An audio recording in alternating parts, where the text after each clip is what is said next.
Hello friends, எல்லோரும் எப்படி இருக்கீங்க? நல்லா இருக்கீங்களா? நானும் சூப்பராக அருமையாக இருக்கேன் ஃப்ரெண்ட்ஸ். இப்போ சண்டே ஸ்பெஷல் அதுவுமா ஒரு அருமையான நம்ம ஸ்வீட் செய்யலாமா?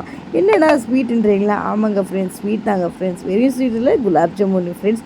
ஹோம்மேட் குலாப் ஜாமுன். இது வந்து பேக்கரி குலாப் ஜாமுன் இல்லை, நம்மளுடைய ரெடிமேட் குலாப் ஜாமுன் இல்லை, ஹோம்மேட் குலாப் ஜாமுன். இது எப்படி செய்யலாம் சொல்லிட்டு இந்த வீடியோக்குள்ளே ஒன் பை ஒன்னாக பார்க்கலாம். வாங்க போகலாம். 250 கிராம்ஸ் ஆஃப் ரவை எடுத்துக்கோங்க ஃப்ரெண்ட்ஸ். தனியாக ஒரு பேன் வச்சுக்கோங்க. 2 to 3 ஸ்பூன் நெய் விட்டுக்கோங்க. அதே பேனில் வந்து என்ன பண்ணுறீங்கன்னா, அந்த ரவையை போட்டுக்கோங்க. காய்ச்சி ஆற வச்ச பால் அதே கப்பில் வந்து நீங்கள் எடுத்து ஊற்றிக்கோங்க.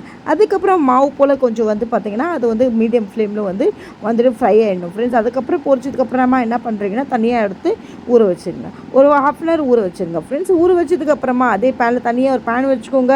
அதே கப்பில் என்ன பண்ணுறீங்கன்னா, 250 கிராம்ஸ் சுகர் எடுத்துக்கோங்க. ½ லிட்டர் வாட்டர் ஆட் பண்ணிக்கோங்க. அது பாகு தயாரிச்சுக்கோங்க. அதுக்கப்புறம் கார்டமன் பவுடர் கொஞ்சம் ஆட் பண்ணிக்கோங்க. நம்ம ஆல்ரெடி வந்து பார்த்திங்கன்னா ½ அன் ஹவர் வந்து ஊற வச்சுருக்கலாம் மாவு. அதில் வந்து பார்த்திங்கன்னா என்ன பண்ணுறீங்க, பவுலில் ட்ரான்ஸ்ஃபர் பண்ணிவிட்டு கொஞ்சமாக வந்து பார்த்திங்கன்னா நீங்கள் வந்து மில்க் பவுடர் ஆட் பண்ணிக்கோங்க. ஒரு 125 கிராம்ஸு. அதுக்கப்புறமா ஒரு பிஞ்ச் வந்து பார்த்திங்கன்னா கொஞ்சமாக பேக்கிங் பவுடர் ஆட் பண்ணிக்கோங்க. கொஞ்சம் நெய் விட்டுக்கோங்க. 2 to 3 ஸ்பூன் கொஞ்சம் மில்க் ஆட் பண்ணிக்கோங்க. மில்க் ஆட் பண்ணதுக்கப்புறமா நல்லா சப்பாத்தி மாவு போல் பிசைஞ்சிட்டு அதுக்கப்புறமா நம்ம பாகு தயாரிச்சிருக்கலாம். அந்த ஸ்டேஜில் வந்துச்சு நம்மளுக்கு பாகு ஸ்டேஜில் பாருங்கள் ஃப்ரெண்ட்ஸ்.